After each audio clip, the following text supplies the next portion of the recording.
Well, how do you do, buckaroos? I've got one here from Crazy Mountain Emotional Rescue Double IPA, 9%, 150 IBUs. I shit you not. I'm going to read just a little from their website. Emotional Rescue Double India Pale Ale. This is an ever evolving beer for Crazy Mountain. It is an opportunity to experiment with a wide variety of experimental hops. The profile of this beer changes batch to batch. So I don't know exactly what batch I've got here, but it does say it's 9%, 150 IBUs. So there you go.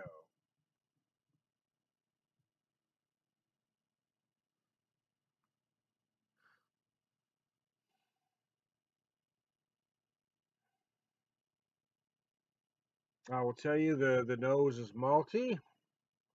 The nose has a lot of citrus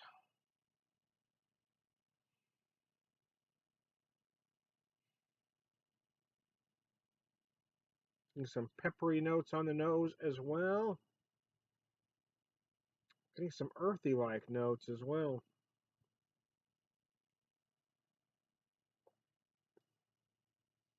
Oh wow! Oh, oh God! I wasn't ready, man. Can I get a do over? Wow! Wow! That's pungent, baby. It's pungent. Yeah, no, that kind of snuck up on me. I wasn't ready. I need a do-over, man. Wow, that one snuck up on me. My first experience with Crazy Mountain Brewery, a friend, Dale Roberts from Craft Beer Central, sent me their Lawyers, Guns, and Money barley wine. That thing is just amazingly good. One of my absolute favorites.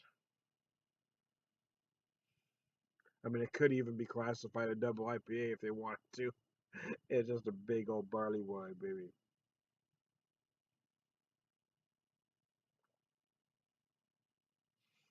Which kind of brings me to this. I mean, I'm thinking. I mean, it's big, it's malty, it's viscous, it's hoppy as all hell. Yeah. I mean, they're calling it a double IPA. It certainly fits within that category.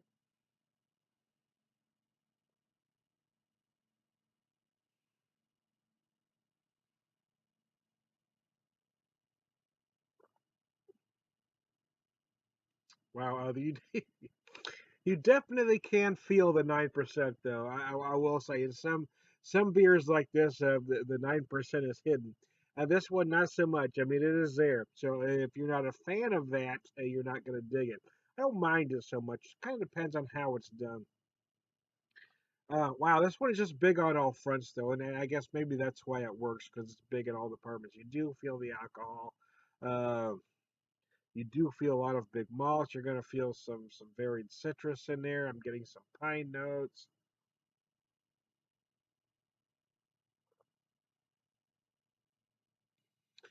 but it sneaks up on you, man. You take that initial sip, and you're you know, it's one of those things. I'm almost hold on. I was getting something else right at the end. I wasn't noticing before.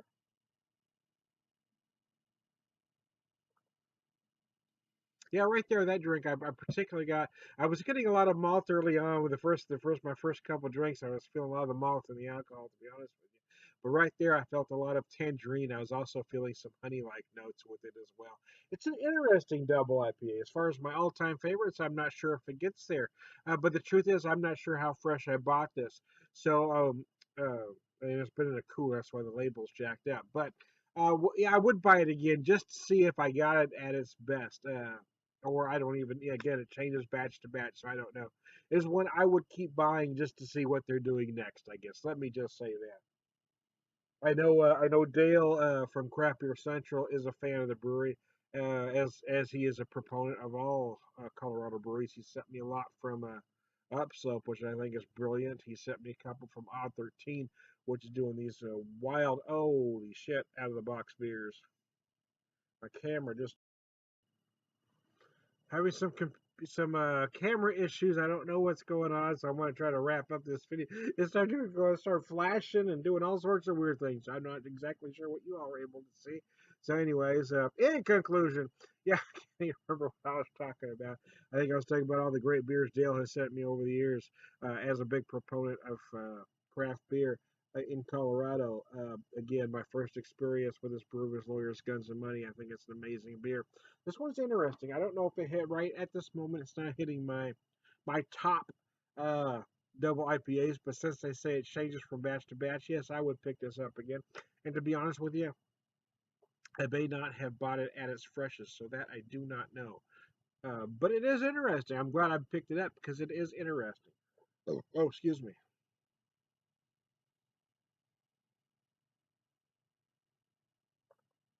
And personally, for me, I never fault the beer for being bold. I fault the beer for being timid.